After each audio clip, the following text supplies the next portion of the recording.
Thank you, Bruno, and along with me is Paul Child, who had a pretty decent game last night as the Spirit beat the Buffalo Stallions in Buffalo. The final 11-10. Paul had 4 goals, 4 assists. That's quite an achievement for anybody, Paul, and particularly for a Spirit player. It's a brand new Spirit mark. You've also had 10 goals in the last 4 games. For crying out loud, when are you going to start scoring? Well, I hope I can do it again tonight, to be honest with you, Keith. You know, just things have been going right, and the team's starting to play well again, and, you know, hitting the ball in the right place, and they're just going right, you know. Last night it was incredible, you know. Every shot was on target, it went in, and every pass was off the boards, and it went straight to one of our players. So, you know, just things are rolling, and it's like a snowball, you know, it gathers, and that's what's happening with us. You were brought here for your goal-scoring ability, Paul, playing in the NASL and being their #2 all-time goal scorer there. Did you believe that you could do this well in the Indoor Soccer League? I thought I could, really, Keith. I don't think you think about it when you join a team. I think my main concern was to come here and do a good job for the team and just hope that the team really does well. And it's done that, and now, you know, it's added bonus to score so many goals, you know. And if I can keep doing it, it's more benefit for the team, especially going into the playoffs as we're coming up to soon. All right, 43 goals now total. You had mentioned to me before we started this conversation that you might owe some of that success to a new guy who's helping out the club, a masseuse by the name of Dennis Isadora. Can you explain that a little bit?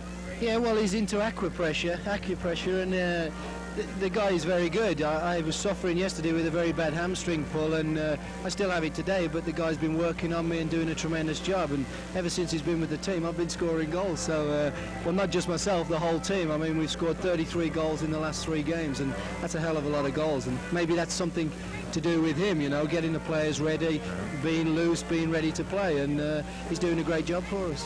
How about the way you size up things at the playoff stretch coming up here? We're down to our, well, with tonight's contest, we have 6 more left, 3 at home, 3 away. We still have Buffalo to contend with. We got to look at them. They have a shot. We can still have a chance at #1. How do you size things up?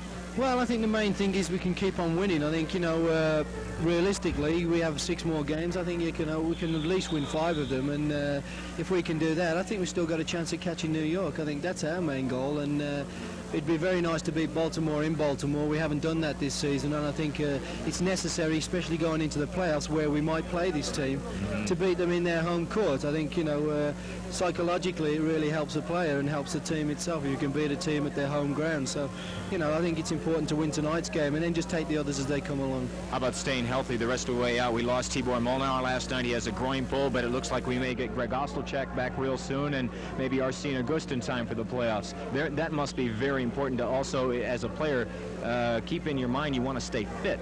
I think that's important. I think, you know, there's a few players tonight got a few niggling injuries. I think if we can just get over tonight's game, we'll take it easy the rest of the week and get everybody healthy again for the next weekend. So, you know, I think, as you say, we've got Greg, we've got Augie coming back. You know, there's some good players coming back, and Tibor will be back, I think, next week. It was a bad pull he got last night, but I think it was wise not to play tonight to just make sure he gets back into the game next week. So I think he'll be back, and I think we'll be stronger than ever. Okay, you've done well here in the indoor game. I guess for next season, do we see you back? Have you enjoyed it enough to give it another go? Oh, yes, for sure. You know, I'm on a 2-year contract with Pittsburgh, and I hope to be back, and I think we should, if we can win the playoffs this year, I think that's the main goal so far. Forget about next year, let's win this year. Okay, the #2 goal scorer for the Spirit, and who knows, he may be on his way to #1 if he doesn't steal too much of Stan Terlecki's thunder with 43 and a record-setting performance last night. Hopefully a few more records coming your way, Paul. I hope so, Keith. Thank you. All righty, Paul Child joining us, Keith James here, and Bruno and I will be back with a recap of the scoring in the first half and the start of the second half in just a moment. This is Pittsburgh Spirit.